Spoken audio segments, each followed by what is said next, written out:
Olá pessoal, eu sou o professor Carlos e nesta aula vamos estudar circuitos realimentados com amostragem por nó e comparação por malha. Nesta topologia de circuito, onde nós temos o sistema de quadripolo ligando a amostragem do sinal em paralelo a malha de saída, fazendo aqui uma amostragem por nó, e a comparação, o sistema de comparação é ligado em série ao circuito de realimentação.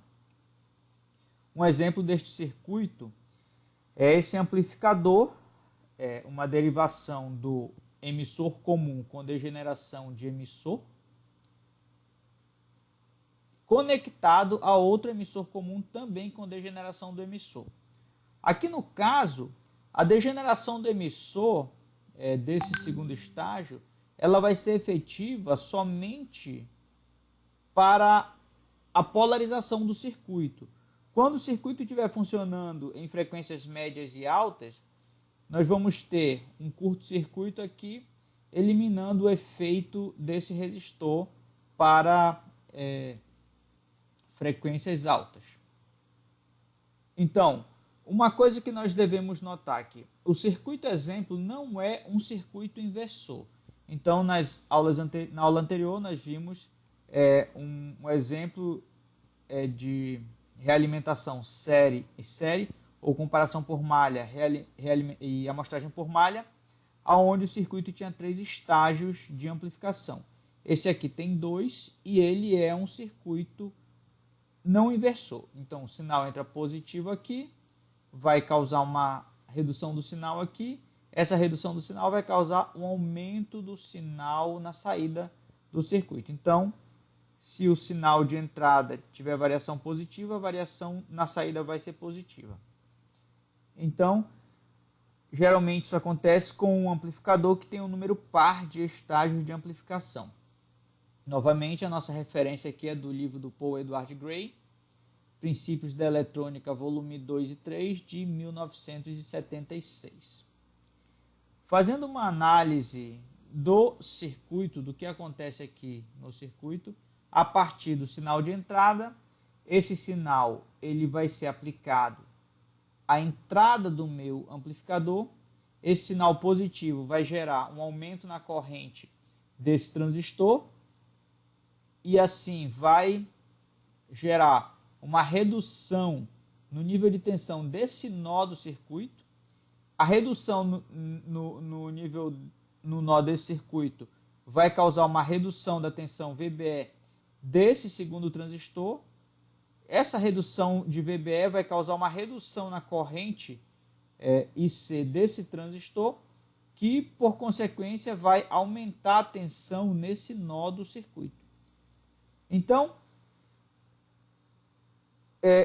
e depois ainda vem o sistema de realimentação. Como esse sinal vai estar positivo de tensão, ele vai aumentar a corrente fluindo por esse nó, e essa corrente, somado à corrente do próprio amplificador, desse próprio estágio de amplificação, vai gerar uma tensão de realimentação aqui no RE. Não vai ser necessariamente em cima da própria resistência de realimentação. Essa resistência ela vai basicamente fazer aumentar a corrente fluindo através de RE.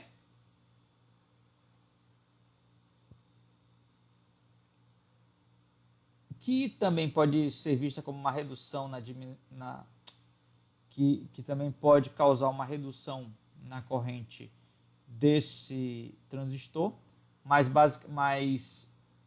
para todos os efeitos de nós aqui, o que vai acontecer, as correntes que chegam e que saem desse nó, a soma delas vai ser igual a zero. Então, basicamente, essa corrente vai contribuir positivamente para o aumento dessa tensão, que está ligado aqui em série com o nosso sistema de comparação, onde o sistema de comparação é esse transistor aqui da entrada do circuito. O circuito aqui está conectado em forma já para análise de pequenos sinais. E este circuito exemplo, ele tem uma conexão onde nós não vemos esta tensão de polarização, mas aqui esta tensão de polarização é construída a partir do teorema de Thevenin. Esse aqui é um equivalente Thevenin e essa aqui é a parcela DC desse circuito aqui de polarização. Vemos que aqui nós não temos capacitor, porque o capacitor é de acoplamento. Então, para análise de banda plana e altas frequências, ele já não precisa mais. O capacitor ele age como um curto-circuito. Então, basicamente, este é o circuito que nós temos de onde nós tiramos esse circuito para fazer a análise. Temos também, assim como nos outros circuitos, os caminhos diretos existentes, mas que por simplicidade nós não vamos considerá-los na análise matemática aqui. Mas o que acontece? O nosso sistema de realimentação ele vai interagir com a entrada a partir de uma capacitância de uma capacitância CBE, que vai entrar em ação quando o circuito estiver operando em altas frequências, já basicamente depois da frequência do primeiro polo, do polo dominante do circuito. Então, quando esse capacitor entrar em ação, o sinal de entrada vai começar a fluir também no caminho reverso, aqui na malha de realimentação, e vai chegar na saída do circuito. Também nós vamos ter esses capacitores CBC desse transistor e CBC desse outro transistor, que quando eles entrarem, quando a frequência do sinal de entrada for alta o suficiente e esses capacitores começarem a ter sua impedância reduzida por conta do aumento da frequência, o sinal também vai encontrar esse caminho de transmissão direta entre a entrada e a saída do circuito. E os responsáveis, como nós já falamos, capacitâncias parasitas e malha de realimentação.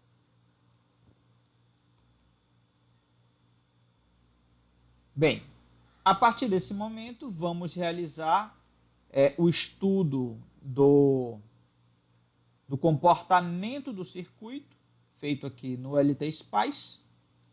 Bem, o que nós temos de diferença entre esse circuito aqui e o circuito que nós estamos apresentando é justamente o acoplamento entre o nó de saída do primeiro estágio e a entrada do segundo estágio, que não é feita diretamente como nesse exemplo aqui.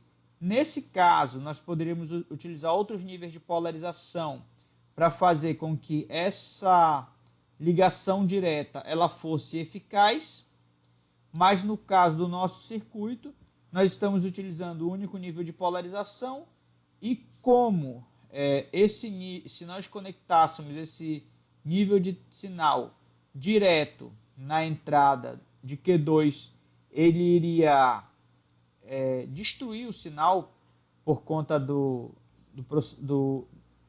da polarização diferente aqui dos nós que é necessária para fazer esse circuito funcionar. Nós precisamos fazer esta conexão a partir de um acoplamento aqui, porque nós não podemos destruir o nível de polarização desse nó do nó de entrada do segundo estágio do circuito. Então, essa é a diferença. Fora isso, esse capacitor entra em curto-circuito para altas frequências, e aí o funcionamento é exatamente igual ao funcionamento que nós apresentamos do circuito anterior.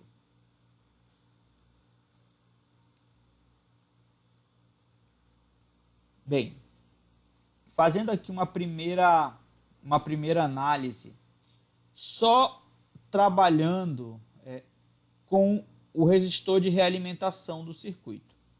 Então, esse resistor de realimentação. Então, fazendo uma análise com a variação desse resistor, aonde o circuito em malha aberta significa que esse resistor aqui tende a infinito. Então, se esse resistor aqui tiver um valor muito alto, ou tendendo a infinito, o circuito está em malha aberta. Então, saindo de uma situação onde o circuito está basicamente em malha aberta e trazendo ele para um nível onde ele está com um ganho muito pequeno, nós fizemos uma variação aqui do valor dessa resistência de 100 mega até 1K, com um passo de 1/10, ou seja, cada passo foi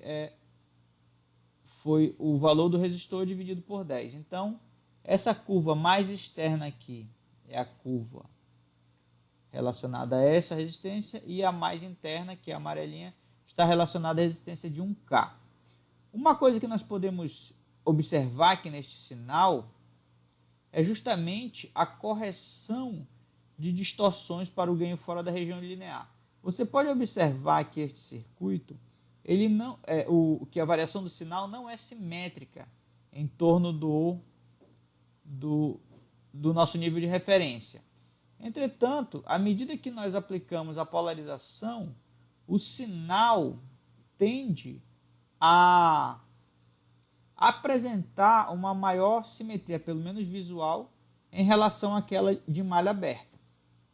Então, essa é uma consequência da realimentação. Nós aplicamos realimentação basicamente para controlar a amplitude do sinal de saída, aqui no caso dos amplificadores. E tanto não deixar ele entrar na região não linear, ou causar uma distorção muito grande, quanto para conseguir utilizá-lo dentro da região de funcionamento aqui adequada para o circuito.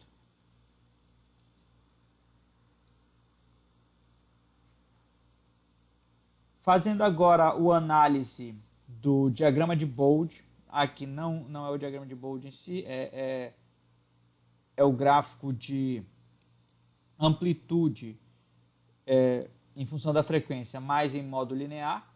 Nós vemos que este amplificador aqui, ele tem um ganho de malha aberta de aproximadamente 1.600.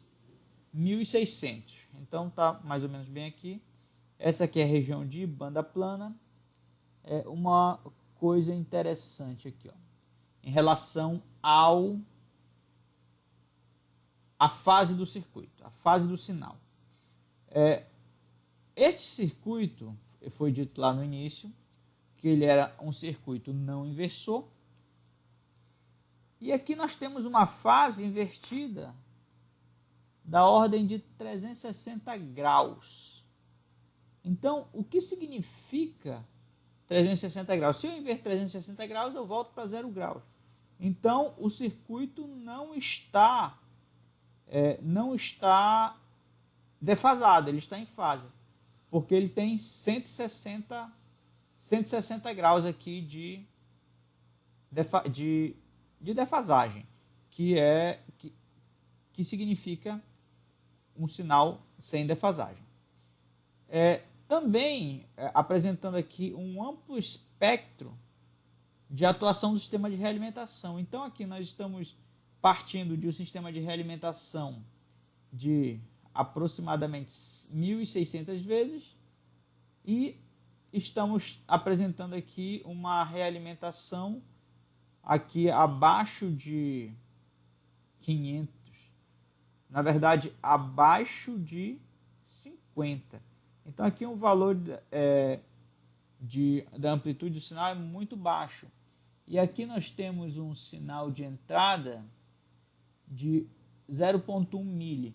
Aqui é para variação AC, e esse outro aqui, senoidal, é para variação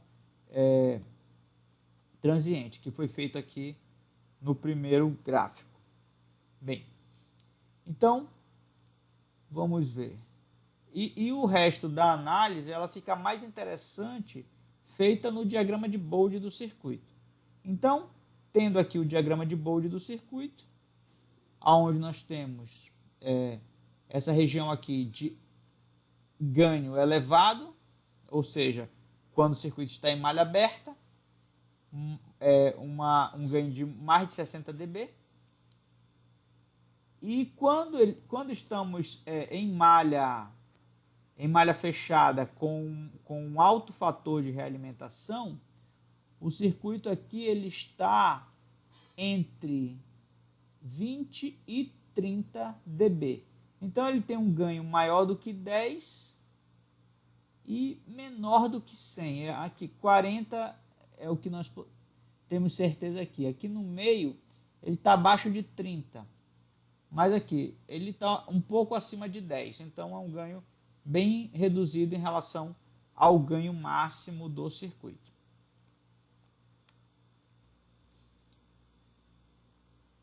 Os caminhos diretos, novamente, a entrada enquanto saída por caminhos diretos, e esses caminhos diretos, como eu também falei anteriormente, eles vão encontrar a saída, vão influenciar na saída aqui nessa região já.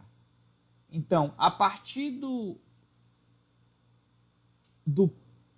polo dominante do circuito, nessas regiões são onde começam as ações dos capacitores parasitas e também da malha de realimentação, depois que ela for conectada, a entrada pelo capacitor CBE. Então, eles vão ter efeitos nessa região de altíssimas frequências. Eu não sei dizer exatamente se eles já vão causar efeito numa região de frequência mais alta, mas ainda dentro da região de amplificação do sistema. Mas, certamente, além dessa região, esses capacitores eles têm uma forte ação no funcionamento do circuito. E um parâmetro que nós precisamos sempre avaliar e determinar é a frequência de ganho unitário. Para altas frequências, essa é a principal. E quando nós temos todo esse sistema de polarização e sistemas de acoplamento capacitivo, nós temos também que nos preocupar com a frequência unitária na região de baixas frequências. E dentro desta região, é a região útil de operação do nosso sistema ou do nosso circuito. E agora temos os exercícios. Exercício 1.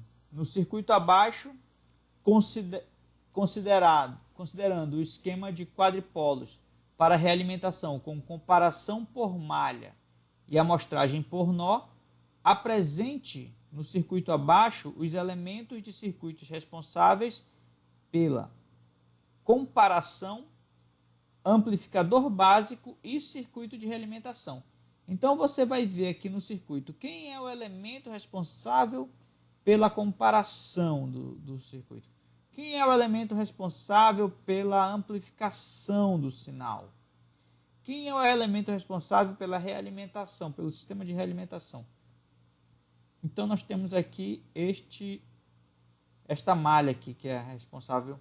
Então você vai tentar dissecar esse circuito e colocar ele na forma aqui dos quadripolos. Exercício 2. Determine o valor de RF para que o circuito abaixo esteja em malha aberta, quando o ganho de malha, que é este fator aqui, ARF0 vezes B, que é o fator de realimentação, tende a zero. Nesta condição, determine o ganho em malha aberta do circuito. Então, quando chegar nesta condição de malha aberta, você determina o valor de AREF. AREF0, que é o ganho de malha aberta. E a largura de banda do circuito. A largura de banda do circuito é a diferença entre a frequência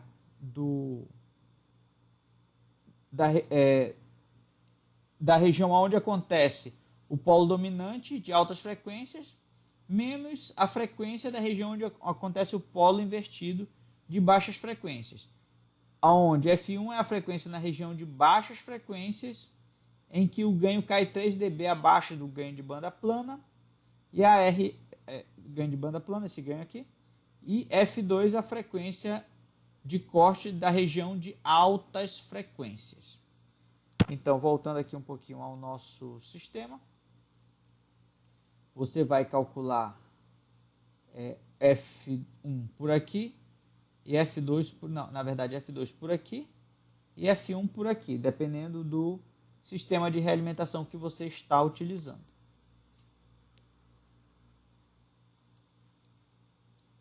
Bem, exercício 3. Determine o valor de RF para que o ganho em banda plana do circuito seja a metade do ganho em malha aberta. Então, você vai ver qual é o valor do sistema de realimentação para que o ganho do circuito fique a metade do ganho em malha aberta. Nesta condição, determine graficamente o ganho de malha,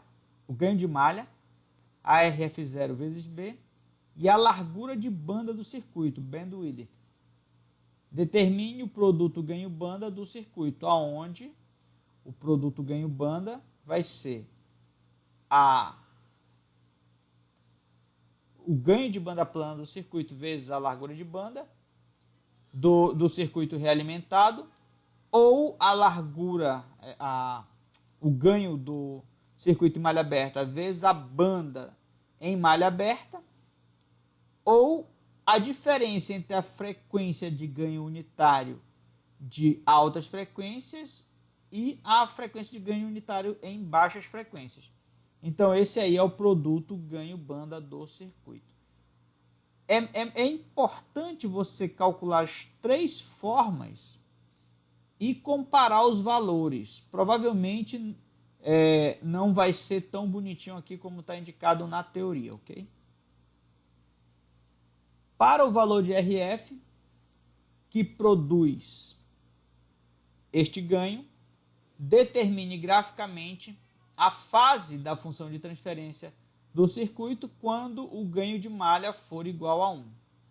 Então, aqui no exercício 4, você vai determinar graficamente a fase da função de transferência quando o ganho for o ganho de malha, não o ganho do circuito. O ganho de malha é este produto aqui somente. O ganho do circuito é a função de transferência completa. A pergunta é, o circuito está estável nesta condição? Então, você tem lá, nas aulas anteriores, onde nós falamos sobre estabilidade, você verificar se nesta condição o circuito será estável. Exercício 5. Determine o valor de RF para que o ganho em banda plana do circuito seja igual à unidade. Então, você vai dimensionar a malha do circuito para que o ganho do circuito seja igual a 1. Nesta condição, determine graficamente, de novo aqui, o ganho de malha, ARF0 vezes B, a largura de banda do circuito, bandwidth, e o produto ganho-banda do circuito. Então, são exatamente aquilo que nós falamos anteriormente. Exercício 6. Para o valor de RF que produz ARF igual a 1, determine graficamente a fase da função de transferência do circuito quando o ganho de malha for igual a 1. Pergunta: nesta condição, o circuito é estável? Então, você vai fazer análise e dizer se sim ou se não. Bem, senhores, essa foi a nossa aula, uma aula rápida. A análise aqui que nós estamos fazendo não é uma análise em quadripolos, utilizando modelos de dissecação necessariamente, assim como você vai encontrar, se você pesquisar aqui no livro do Paul Edward Gray, então você vai encontrar aqui os modelos de dissecação desse circuito. Aqui nessa nossa análise, é uma análise para você entender o sistema de realimentação e conseguir mexer nesse sistema sabendo o que vai acontecer em cada situação. Mesmo aqui na questão da função de transferência, construir uma função de transferência